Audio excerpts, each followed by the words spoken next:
Hey guys, what's up? It's Paige. Welcome back to my YouTube channel. So today's video is going to be about being a self-healer. You can tell by the intro, this is something that I'm very passionate about, and I feel to be a little bit of like a specialist on what it's like to be a self-healer and to do self-healing. I find that in this society, that's just not how we're wired to be. We're not wired to heal ourselves. We're wired to go out and find somebody that will do it for us. And that's what I wanted to talk about today, why it's so important to be a self-healer and to really embody this sense of taking your power back and changing your own life and not waiting for somebody to tell you the answer and tell you how to do it. Ultimately, nobody knows you like you know you. And even if you feel like you don't really know what's going on with you, when you start self-healing practices, that's really what it's all about, is getting to know yourself, getting to know your patterns and how they relate to your actions and the circumstances that you get yourself into. It's all about taking back your power, being the person that you were meant to be here in this lifetime. We're living in a society that's structured by the belief system that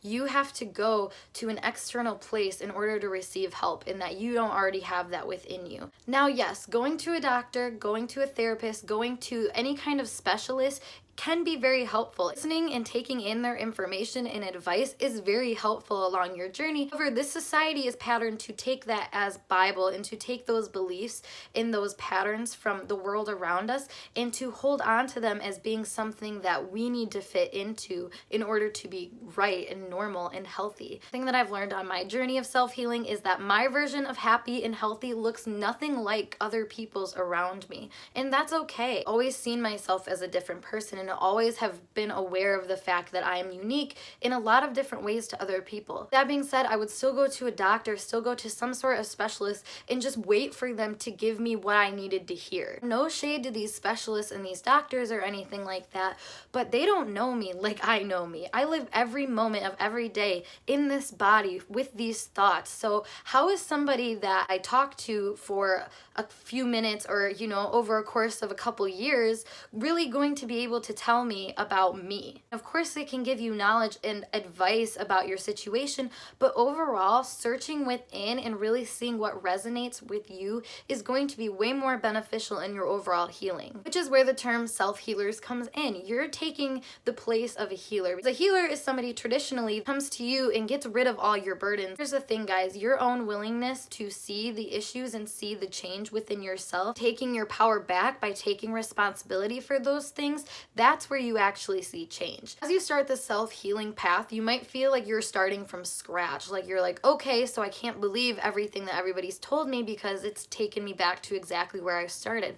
Now, not necessarily, because you can still use that information. You still have experience of what didn't work for you and what did work for you throughout your life. Self-healing is such a broad topic. Some people are self-healing from really horrible, nasty diseases that they had. People are just self-healing and gaining a sense of self-worth and self-love again. Some people are self-healing so they can have better relationships in the environments around them. It all starts from within you. I think self-healing really does go along with having a spiritual awakening as well, just because when you have a spiritual awakening, you're being rebirthed in a way. You're being able to see things in a new light. And I feel like doing the self-healing work is what can kind of catapult you into having that spiritual awakening where you're really starting to be able to uncover all of these beliefs that were holding you back. But it does take that initial start of looking inward and really identifying what it looks like for you to heal, what makes you feel good. Self-healing is all about learning to trust yourself again. We literally live in a world where everything and everybody wants to tell you not to trust yourself, from the time that you were very young and your parents told you to not do something, all the way until the time you were in school and got a C on a project that you worked really hard on, into being an adult and having burdens and problems and other unfortunate circumstances and have those be something that make you crumble down.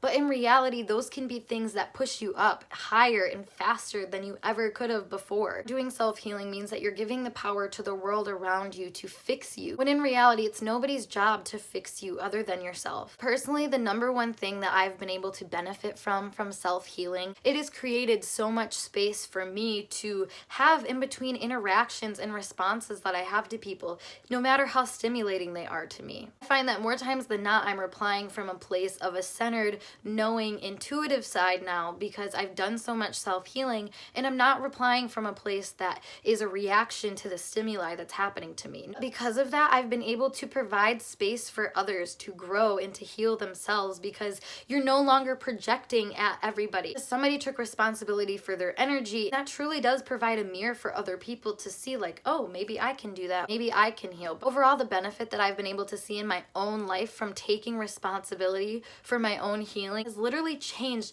not only my life, but also the people around me. But self-healing is great because you're not sitting there waiting for somebody to tell you something that is going to resonate and actually work for you. You're going out and finding the answers for yourself. One of my favorite tools that I've actually encountered through my self-healing process is this book by Louise Hay. It's You Can Heal Your Life, and this book is absolutely amazing because it goes through all of these physical ailments that you have, what could actually cause that in your own mental space. It also gives you ways to kind of heal yourself and to understand where that pattern came from. You can better control it the next time the symptom comes up. Self-healing is definitely a holistic practice too, because you're incorporating your mind, body, and your spirit, your willpower, and your desire to go forward, mentality, your thoughts, your emotions, your physical body, and the symptoms that you feel. It's all included in self-healing. You're not leaving out any part. Why you'll see a lot of people talking about yoga and meditation when it comes to talking about self-healing, because those kind of experiences and grounding techniques and stuff like that really help you gain awareness and notice the things that are going on to you, because I think that's another thing that people will start to realize once they do self-healing is how much they're actually not listening to themselves. And that's why things get so bad to the point of diseases and conflict in their life and other major or minor disasters that can happen. So yeah, this is just my brief introduction to self-healing. If you guys want more videos or techniques on the topic, I'd love to talk about it, so leave a comment down below to let me know what you're thinking. If you like this video, make sure you give it a thumbs up and subscribe to my channel if you haven't already. Ring that little bell so you know when I am posting. But otherwise, I will see you guys in later videos. Bye for now.